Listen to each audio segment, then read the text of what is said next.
Okay, welcome Internet Wrestling fans to the pilot episode of the Unpaid Wrestling Podcast, which can be heard on unique-divas.com/forums. It can also be heard on YouTube, as well as our Twitter and Facebook pages, which will be available in the description feed below.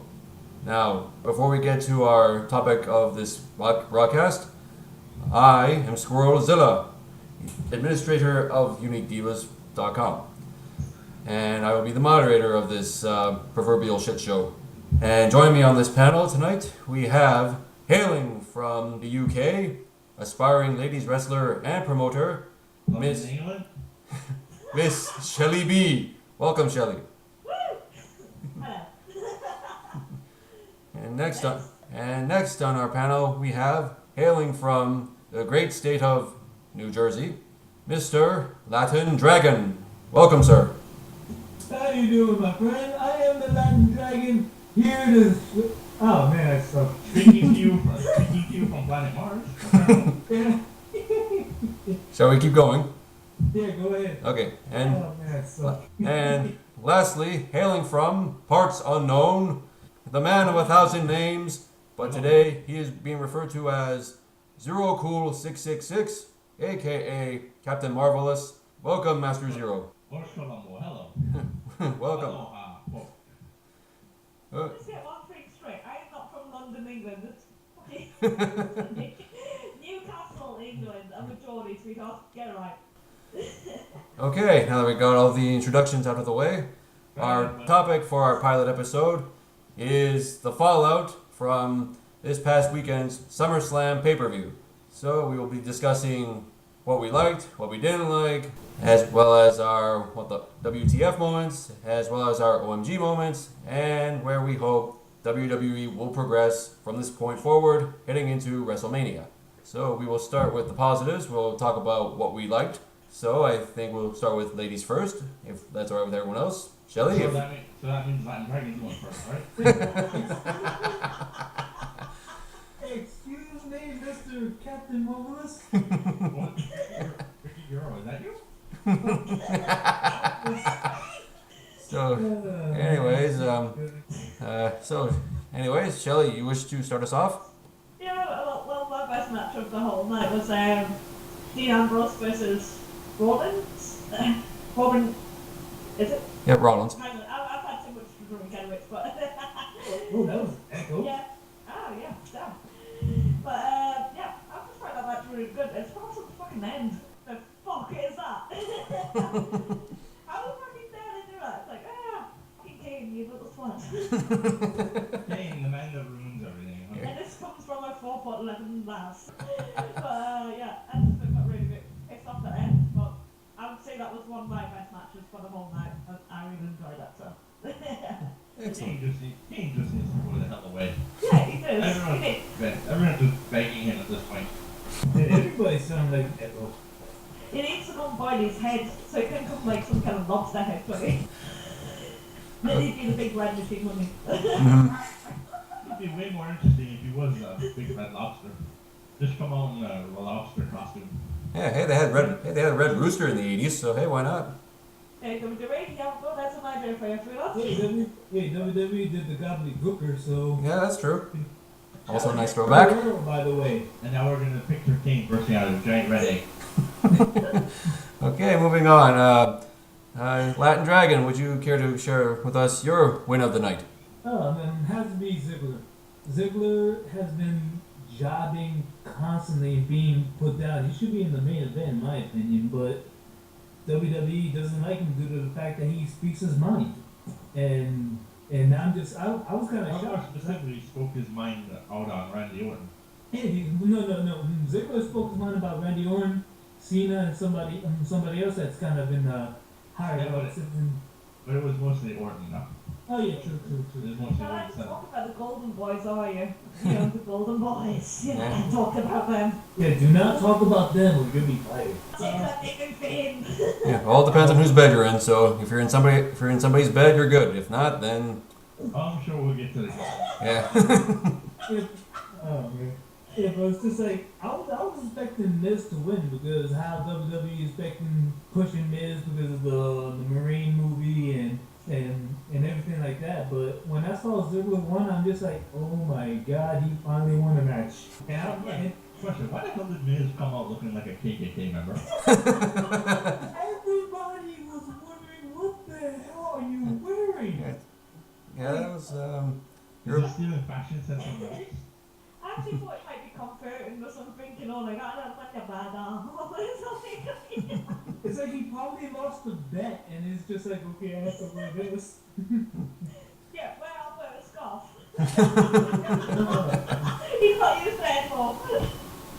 all right. So far Rollins and Ambrose the win for Shelley, and Ziggler winning the win for Latin Dragon. Master Zero, would you care to share with us your win for the night? You know me, the Ambrose and Rollins, by far. This match, easily match of the night, followed by match of the year the next night on Raw. I mean, how these two guys don't main event the Hell in a Cell when it gets around? Well, I don't know. Because they are on that much of a roll right now. The best feud in the company, just everything. No one else is touching them at all. Oh, trust me, Rollins and Ambrose should be like main eventing. Their match, their feud, just them being in the ring, you know you're gonna get entertained. And SummerSlam, that match was like a Falls Count Anywhere match, but a lumberjack match. Something has just suddenly appeared. It's being declared the best lumberjack match of all time, and really, can't really argue with that. It Not wasn't very really a true. lumberjack match because Yeah, Rollins ran away. yeah, I'm gonna take it And then away. that match supposed to be in the ring. And then they added Rosen and brought him back. Yeah, I know, I thought that was hilarious. It's like, don't be your lemon, be your husband. Ambrose is a crazy mother. It's just like everybody's outside needs to. It's like, you know what? If I can't get to Rollins, I'll get to everybody else. I'm waiting for him to pull a gun since everyone compares him to Pillman. It's a good comparison, actually. No, I kind of mix Ambrose up with Pillman, Austin, and Foley because Ambrose is like the only one right now in the WWE that is willing to take the most sickest bumps that WWE can imagine. Just like that That tiger bomb on the chair was something else. I know that Tiger Bomb, the concrete, that curb stomp on those cements. I'm not sure if those were cements anyway, but still, it's just like. No, those were that was pure candy, clearly. Because the way those cement blocks disintegrated. Yeah, they really do have everything underneath the WWE ring, don't they? They got Hornswoggle, they got kendo sticks, chairs, cinder blocks. Yeah, it's like a treasure trove. You never know what you're gonna find underneath there. That is his home. Yeah, exactly. Yeah, DX. Remember DX? Yeah, yeah, they had the little people's court. Little people's court. I'd rather forget that. I want a little person hiding under the ring when I do my gimmick and all that. I want somebody hiding under the ring so I just go, name, attack. I'm afraid to see what else is under that ring, considering all horror stories we've heard. Yeah, it's kind of. Like people sitting under the ring and, for so long. Well, what I've heard is Mr. Perfect sat under the ring for so long he shot in a bucket. I've heard that before. Yeah, I've heard stories like that. Some people have been sick underneath there. Some have shit themselves, as we've been pointed out. But it really is. I really don't know what you really don't want to be underneath the ring or take it down when you're done. You don't know what you're gonna find. It must suck to be under that ring. Yeah, just imagine how Big Show was when he made his debut in the WWE doing the Stone Cold Steve Austin, Vince McMahon steel cage match. Remember how he? How the hell they put him under that ring, and he didn't poke through before his time? I will never know. There's some Mario paper stories, telling us wonder stories about somebody under the ring and having piss in buckets and shit like that. Just fucking waiting to jump out with this guy and he's just sitting there picking up piss and everything. And it's like, it's surely not what it smells. Oh, jeez, I can imagine. I was like, oh. Okay, now get a little off topic. So if everyone's alright, I'll present. Well, it is what we do. This is true. I think go with my win, I suppose. much like the majority, I will also go with Ambrose and Rollins being match of the night and match of the year candidate. Simply because I was a little disappointed when he made it a lumberjack match because these two arguably have. Like, it really made Ambrose come off like an idiot when he first announced it. Because Why a lumberjack match? But then I believe the commentators adjusted. They said Ambrose chose the lumberjacks. Then it made sense. yeah, but yeah, the thing is, these like Zero pointed out, these guys are having the best feud arguably in the company right now. They're what's making the things interesting right now, and I think it need to be kept just between them and keep as few people out of this as possible. But Yeah, I expect it to end at probably a Hell in a Cell because Ambrose isn't going to be back until Night of Champions. right, Please for his case, though, that'd be awesome. If it was for his case, and just extra chance. I would have said that match would have been good too, but I just didn't like the ending. Agreed with all of you, but the ending was just horrible. With Yeah, Kane. but Because the man that ruins everything. the man in the suit. yes, the bald-headed freak. And what needs to happen first is Ambrose needs to return and then kill King, and then go after Rollins at Hell in a Cell. Yeah, maybe have him face Kane, and if Rollins wins, he gets to pick a rematch with Rollins of his choosing and make it Hell in a Cell, and they can just go batshit crazy in there and just tear the hell out of each other, so to speak. Maybe instead no evil too, we can just kill Kane in the movie and then kill his character off. Yeah, that could work. Basically, the Ambrose Rollins match from Raw should have happened at the pay-per-view.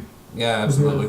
But I thought it was that's what I think it was. I think SummerSlam came off as a teaser to the match on Raw. Yeah. Yeah, that's a good way of looking at it. So I have done that a few times though now. Like on decent feuds and all that, we've done that. And it sort of really annoys us about WWE at the moment. It's like, oh, fuck off. So, Yes, the next thing is what's the worst of SummerSlam? Yes, our fails, if you will, what we didn't like. Well, besides the man that ruins everything, I can't really. There wasn't a whole lot of that, honestly, at the pay-per-view. It was a decent, really good pay-per-view. oh, I've got one match I really hate, and that's Rusev versus fucking Jack Swagger. Yeah. What the hell was with the stipulation in this match? Is the flag not supposed to I be? don't know. It's like, I'm going to steal your flag. It's like, why? You can buy a fucking other one. Basically, the rules of a flag match is The flag was wrestler who gets the flag off the pole or off It's just like, the I own your free fucking throw house. wins. Yeah, it's basically a glorified version of capture the flag, more or less. Yeah. It's just what England's done to the rest of the world, more or less. But then they don't. But then they don't put the flag up there, and then you're like, okay, then how the hell does this work? How, So it's just a regular match. So it just ended up being a regular match. Pretty well, yeah. Yeah, it bought the shit out of it, so I was like, yeah, okay. Skip. but at the same time, I was upset because Swagger should have won because with him, he didn't tap or submitted, which basically invokes right there for another Swagger Rusev match. But still, Swagger should have won because with him basically losing, who else is going to defend the United States? It's just like Kurt Angle is the in my opinion should be the main person, but WWE doesn't want him because there was a recent news that Kurt Angle called both Triple H and Vince. Triple H basically hanged up on him, but Angle called the Vince. With a broken freaking neck, by the way. Yes. Yeah, that's what I was thinking. It was like the neck. That's it. It's just the ideal is just Kurt Angle would be the American hero if WWE considers re-signing him if TNA basically dies. That's the perfect setup. Here's what I don't get. Swagger doesn't. He basically passes out at SummerSlam, but then he goes on to Raw, and now he's basically back in glorified Jobberville. Yeah. So what was the point of him not? Still got British job. I guess he didn't believe. Yeah, it looks like he's. I guess the main point is due to the fact that culture, due to the fact that culture is hurt. WWE wants people to feel like Jack Swagger is gonna constantly lose now because he doesn't have his mentor there. But then like later on, I guess Bo Dallas is there to be like, you must leave. With Oh, shit. the most terrifying face I've ever seen. Yeah, it's a little freaky. I just want to hit him in the face. Put the grass ball and It's some something paper. else when Bray Wyatt looks the most normal out of your family. Because Bo and his sister look exactly alike. And Bray looks like somebody that was like just brought in. Looks like related to Sister Abigail. Okay, so I'm still waiting for Bray and Bo to feud just for Bo to go, Bo leave and Bray to just kill him dead. okay, so we have other fails and nobody else has to share. Okay, I'm good. Roman Reigns versus Randy Orton. Oh, hello, headlock heaven. That I was was about to waste time in the match. Unfortunately, that was a bit of a snoozer. horrible match. The only reason why that was because WWE just wants to push Reigns into the next John Cena of the new millennium, and I'll give it credit. The match picked up in the second half, but this was due to Randy Orton actually going, I actually give a shit now. So let's pick this up, and you started seeing, Randy Orton when he actually gives a crap. yeah, it's just like Randy is a good wrestler, but it's just Because that RKO to the Superman punch was awesome. I love that reversal though, and what he did with went for the spear and suddenly just like boom. It was just so quick and nice and smooth, and I love that. It was just like absolutely love. Reigns going for that Superman punch and then getting the RKO. Remember, brought me back to WrestleMania 21. Was it? Yeah, Orton versus Taker, where he countered the choke slam into the RKO. That was like the only highlight of the match actually. Yeah, sounds about right. Which one? The Reigns match or the Taker match? Reigns match. Don't bring up the past. Well, considering how much we have to work with now, I'd rather watch. As a sportsman, we'd rather watch past that. Anyway, Ronald. Same here. I love the guy bits. You're gonna make me cry. But Alright, so I guess Shelly got the Rusev one. Captain got Randy Orton and Reigns. What would be your horrible moment? I know might get some flack for this, but honestly, my fail will be the John Cena Brock Lesnar match. For Oh, come on. personally, I will say this though, because I'm not an anti-Lesnar fan. I'll be honest, but I just don't like part-time performers coming in every other month, getting championships, then fucking off for a few weeks, then coming back when you got to boost a buy rate. Now, I've said this before, and I don't have a problem with guys like Chris Jericho, Rob Van Dam, or Batista coming back because they get moderate pushes, but they're not pushed to the moon and back, and they're actually making the effort to put over the younger talent and to actually work with them. Whereas Brock he's lost 2 matches, and he's just plowed through everybody else, and just doesn't do it for me. I agree with you on that. Here's an interesting stat. Now you bring up his losses. Lesnar's lost a total of 7 times in his entire WWE career. I agree with you on that, Scott, because like everybody seems to hate like RVD so much, but RVD, since returning, has lost more than he has won. Yeah, that's why I don't have a problem with it. That's why his returns are they're eh. Yeah, and thing is, people still love him. If people will still chant RBD or even It's a nostalgia factor. like people still cheer for him. People still make money. It's ECW nostalgia. Exactly. People like nostalgia because it was a simpler time when wrestling was actually good. Not this PG-related crap we got. John Cena thing.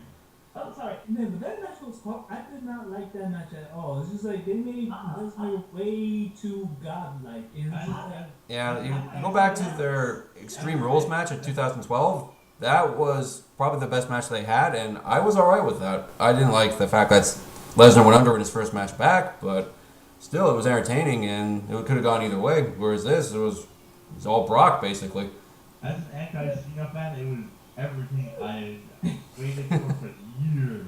Yeah, I was alright with Cena losing. It was just that put an effort into it. Hey, Jesus. little kids. Yes, fuck her, little brat. This goes back to the conversation between that and Dragon had before. He was like, because I hate Cena, I can't stand his wrestling. He's shit in the ring, and he's the same. It's the same thing, but the fucking different day. And it's like really away. It's It's literally not his wrestling I problem. It's just everything, his entire character. The 5 moves of doom. Just say it. it's his face as well. He's still. That's right. After this, I'm gonna go murder a kid in a John Cena. You hate the army also. Okay, man. Okay. But it was just everything, and it was perfect storytelling. That's what I got about it. It wasn't how did I say? It wasn't about the actual wrestling. It was about establishing Lesnar as the guy that must be beat, because he not only ended the streak, so Lesnar wasn't gonna lose. It would be stupid for him to lose his first match off of the streak. That's true, yeah. So there was no way he was gonna lose. But now that he beat the streak and he's like basically squashed, or as I call it, Zack Ryder, John Cena. Like nothing. Now we have interest in the heel, but now it's a guessing game. Who is gonna get the belt off of him? And we all know who's going to get the belt off of him. If the WWE has basically been pushing. If the WWE has their way, then it's the obvious choice. But there's still 7 months to go. Yeah, I know that, but the thing is, I already know Reigns' 5 moves of doom. If you have the 5 moves of doom, He has have the 5 moves of doom already in your set, you're Wait, he good. has 5? I thought he had 3. No, I will tell you his 5 moves of doom. Okay. There's a recovering leaping clothesline that he does. He will Irish whip his opponent into the corner. An Irish whip is considered part of the 5 moves. Oh no! It's a part of the corner. It's a part of the running corner clothesline. It's a part of the running corner clothesline. And then he'll back up, unlock, cock his right arm to deliver the Samoan uppercut. Then the opponent will fall back and hang himself on the ropes, and people will be like, "Oh no!" Because Is he question? Or does he have like a move of doom vocabulary? Oh no! I'm basically saying what his moves of doom. I think because if you've been seeing Reigns' matches lately, you see that he does the leaping clothesline when he's getting beaten up, and when he does the leaping clothesline, then that starts his moves of doom of clothesline. He's gonna hit my character. Yeah. Just let him finish. I want to hear this. Apron drop kick, and then the Superman punch. And then once those 5 moves of doom are done, then it's a spear. All I see from Reigns is clothesline, spear, Superman punch. That's it. But that's him, put man punches. And until that point, it's the heel beating on Reigns. Yeah, but that's a start. But once you get the heel the Reigns comeback, then you see his moves of doom. I promise you will see Reigns' moves of doom after Reigns does his comeback. And then Yeah, it's a Cena effect. And this is why I said he will not make it to Mania, because the crowd was already beginning to it started at SummerSlam. He didn't get full on cheers. You could hear boos. And you can even see it as Randy Orton was playing to the crowd, and they were getting onto his side. yeah, so now you see what I'm getting then. So it's just like people already knowing what WWE is doing, and they're slacking it. And But he's WWE good looking. He don't care.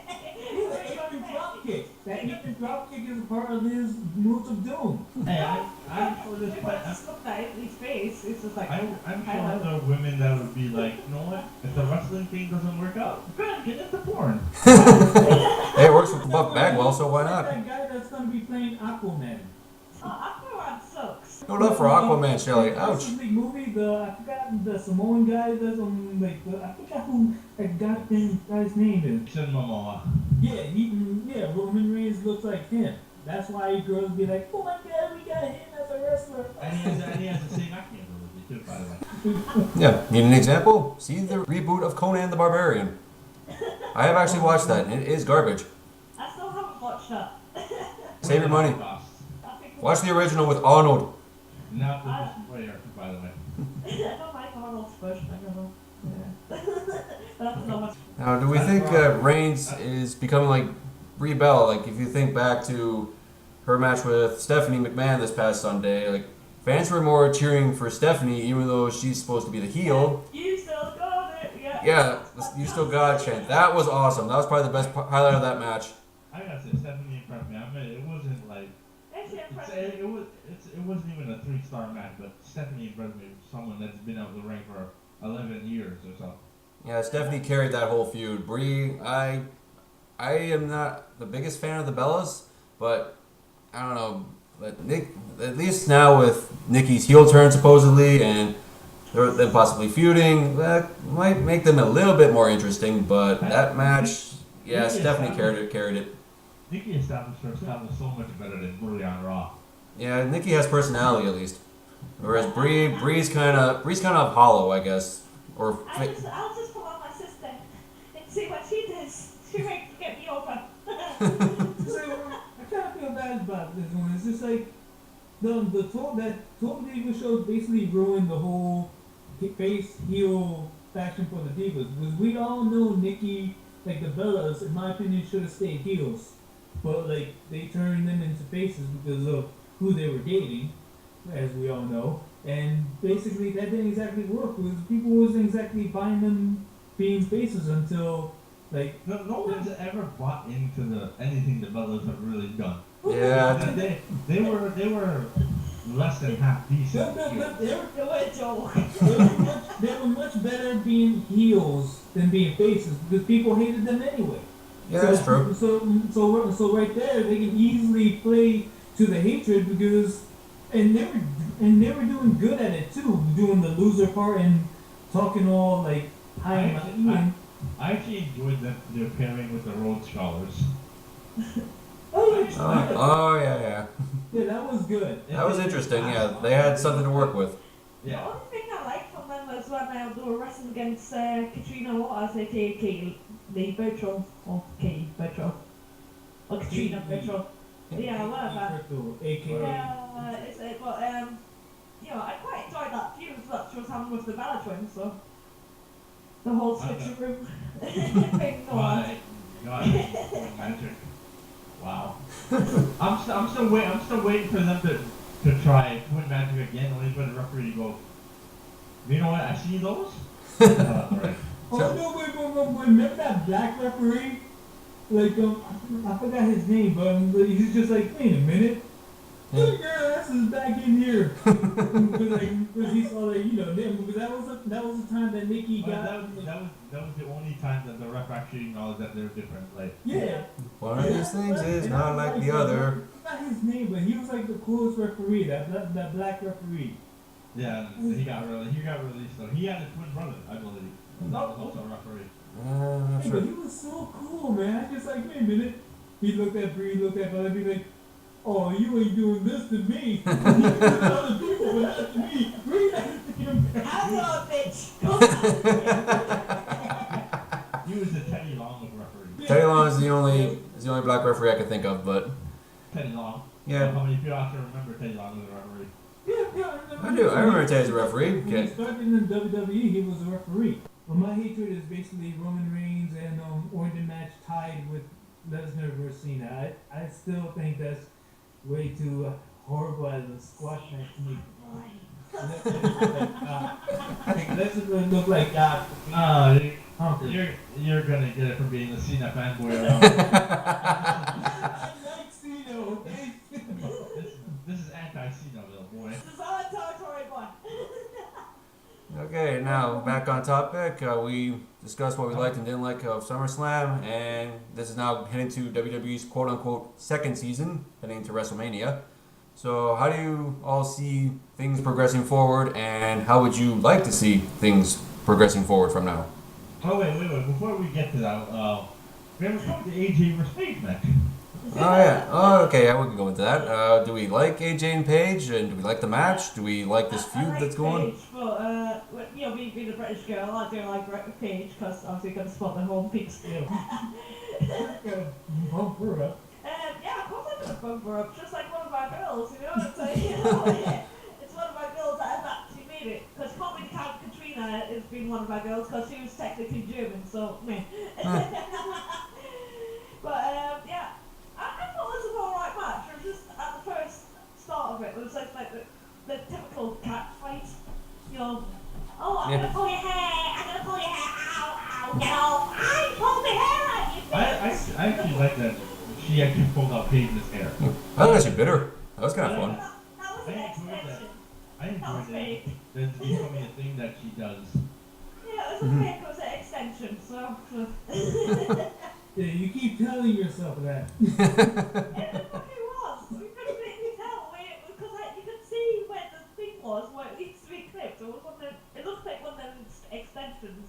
AJ just testing out the product, that's all. Yeah. It's already got fucking black hair. Why should we get extensions on? Too yellow, it's just not gonna go bald. So. Yeah, so yeah, as far as I was kind of surprised AJ actually lost because she won it like recently, and I thought they wanted to push her to the moon and back. But I'm alright with Paige winning. I like the side of Paige. I like the craziness. Yeah, no, I think the reason why is because there was massive rumors that AJ was going to leave because, to try to make a family with Punk, but now the rumors are basically false that AJ will be staying in the WWE. Yeah, I can see that. So it makes me wonder that if AJ is more than likely going to lose that Night of Champions because no reason to really hand it back to her right now. No. So the post AJ and Paige feud should be interesting. And I think it's going to be Natty and Paige, and then AJ is probably going to do something outside the division. Yeah, true. Cincinnati did beat Paige a couple of times, but it's just like I don't know why, but I think they're gonna basically be switching Paige, where AJ wins, Paige wins, AJ wins, and Charlotte. Once Charlotte comes in, she'll win the title. I bet you. I'd rather have Sasha Banks. I think Charlotte's coming in with the authority. And Charlotte's gonna win the title with Flair.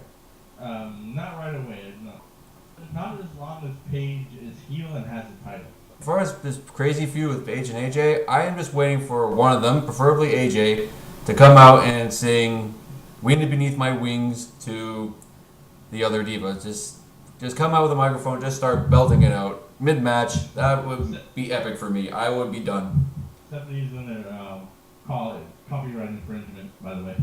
She'll call copyright infringement because do you remember during the Alliance song there was a song, the Stone Cold? Oh yeah, the Stone Cold Appreciation Night, right? Yeah, Wind Beneath My Ring.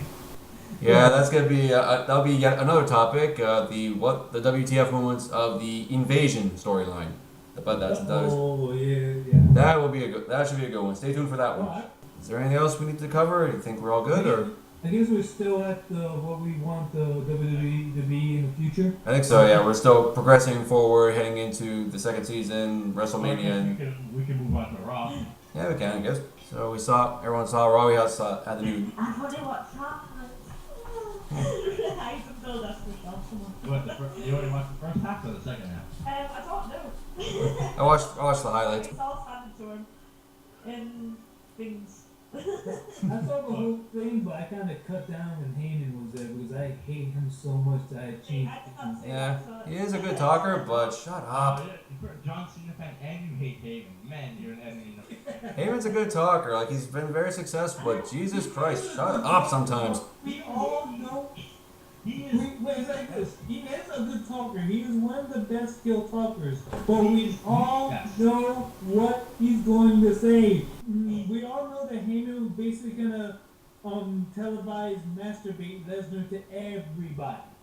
That's his point. He's the hype man. Yeah. And he does it better than anybody else. I know that, but it's so annoying that he has to do it every single day. And now with Brock being world champion, we are never going to hear the end of it until like WrestleMania. And I am hoping to God that even though I do not like Reigns, I hope he spears Heyman so hard that his voice box flies out of his mouth.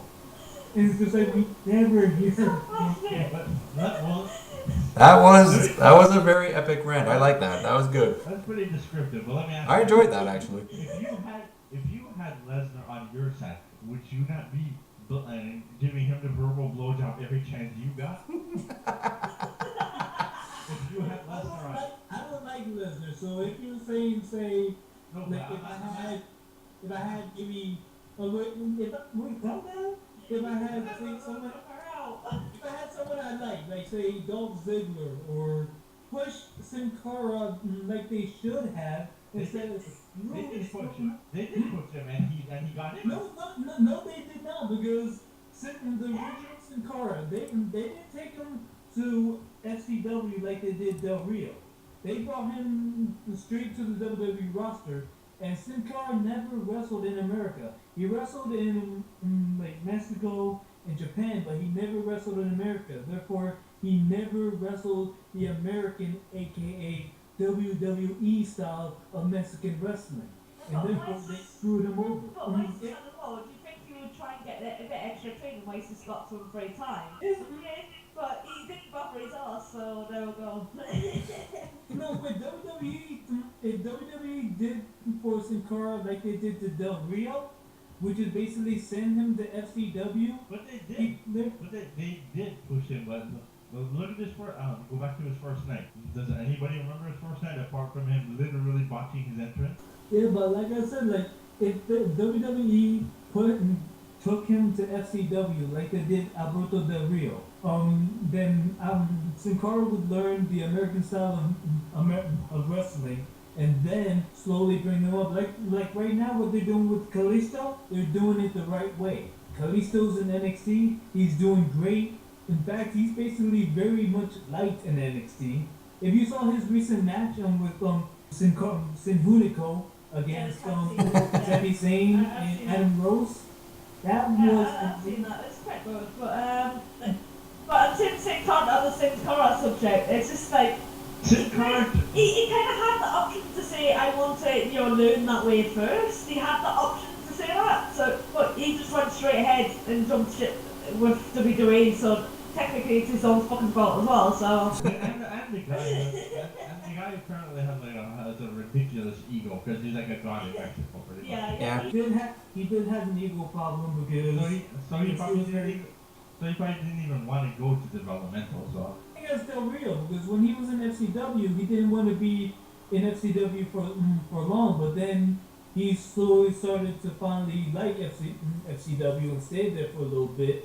Then WWE would be like, okay, now you're ready. We're gonna give you the rich gimmick, and I thought the story was he threatened to leave if they didn't bring him up. That's the story I heard. He did threaten him, but then he had a couple matches, like 10 matches. He had a match a triple threat match for the FCW title, and then there was like a tournament because the FCW title was vacant. And then after those few like tournament matches, then Del Rio got called up to be the rich Alberto Del Rio because he was Antonio Banderas when he was at FCW. Don't be this now Alberto Del Rio because he's like right man. I love the guy a bit. And what I found was so hilarious. On the same night of SummerSlam, you had Triple Mania as well, and then Del Rio, as he's calling himself now in Triple A as El Patron. Yeah. El Patron just sounds like an alcoholic drink. Well, we were discussing SummerSlam at some point, but then we got branched off to various other topics. But like I said, this is the pilot episode, and we will. That's what it's about, though. You have a laugh, you have a talk. Oh yeah. And that's what it's all about. You know? We went off topic a lot, so. Yeah. Who cares? It's a podcast. We'll get better at it. Yeah, this is our first time, so if you are actually listening to this, first off, thank you. Nobody knows what my gimmick is, so I'm not going to ruin it at all. It's a mystery. Your gimmick is those 28 beer cans that I did. No, it's not. You know this, my gimmick's I'm going to give one hint. It's the exact opposite of me. literally, and a masked. I've got masked winners as well. So she's a lucha beer drinker. Awesome. It's an exact opposite. So, drink. She's fully cultural. She's a lucha beer drinker. That'll We're work. here tonight. Yeah, that'll be fine. I bet she probably takes a shot every time someone mentions $9.99. Oh God, we should. Shelly would be dead. Shelly would be dead. I think we'd all be dead or be in need of liver transplants. I Jesus. mean, Jesus, Hulk Hogan on SummerSlam, $9.99. It's like, ugh. Yeah, basically, we all gotta remember Hogan as the wrestling Hogan, not the real life Hogan. Yeah. Yeah. I didn't even like the wrestling Hogan anyway. You don't like heroes. You don't like anything, jeez. I was the Roddy Piper fan back then. Go ahead. You don't like heroes. Well- Plain and I simple. like the bad guys. He hates little kids. It's because I hate the good guys. I hate the good guys. I hate little kids apparently. She hates straight laced Yeah, baby my aunties, I'm gonna talk about aunties. I hate her because I love the bad guys of wrestling. I hate you because I love the bad guys. So we got anything else to add, or are we good? Or We should end it with what we expect. I don't Raw feel this that Monday. okay, so what do we see going forward, heading into the next pay-per-view, which is Night of Champions? So what do we want to see? Bitch, no champion. Yes, please. Brock Lesnar better goddamn retain and return of Ambrose are my two big things. Shelly, what would you like to see with Night of Champions coming up? Bitch, no champion. And Cena not champion. Cena not champion. I will repeat that. Cena not champion. And Dragon, your thoughts? Well, I'll go with AJ Women's Champion. I'll go with Careful. Cena beating Lesnar, just to piss you guys off. And now Bastard. we're all gonna put an individual hit out on you. So. Punch it in the head. I'm going with Ziggler staying as IC champion, probably going for something higher. Brie beating up on her sister badly, and the Authority finally being killed off by Ambrose, by the returning Psycho himself, Ambrose. Nice. How about you, Scott? Good question. I can see Lesnar retaining, but hopefully Cena puts up more of a fight this time, which to make it interesting, doesn't bore the rest of us to tears. Yes. Actually, It didn't bore me. Hysterics. it wouldn't bore me because I would just laugh at the thought of them repeating SummerSlam, but this time instead of 16 suplexes, Brock is like, this isn't enough, so let's go for 26. I was hysterics over it, so I simply killed myself laughing. It's like, do it. And then I'll just have fun at the thought of Latin Dragon weeping again. Aw. Oh, you're already laughing at me with all those bets I I want to mention something on the podcast. If anybody's got like any wrestling songs that because I know there's like some really cool songs out there because Colt Cabana always plays them. But if anybody's got like some other songs they want to play, then just put them on the podcast. Like contact one of them and then put it on the podcast. Oh, we should play them. We should play great wrestling themes. Yeah, that'll be another topic of discussion. We'll be discussing this. All right, I think that pretty well covers it for the pilot episode. Hopefully this works out, and if you have been listening, thank you very much for allowing us to rant and rave and share our opinions. Hopefully we can keep... Sorry? Cherish your faults. Yes, we will hopefully continue this, and until then, you all take care, and we will hopefully see you all again. Until then, take care, and all the best.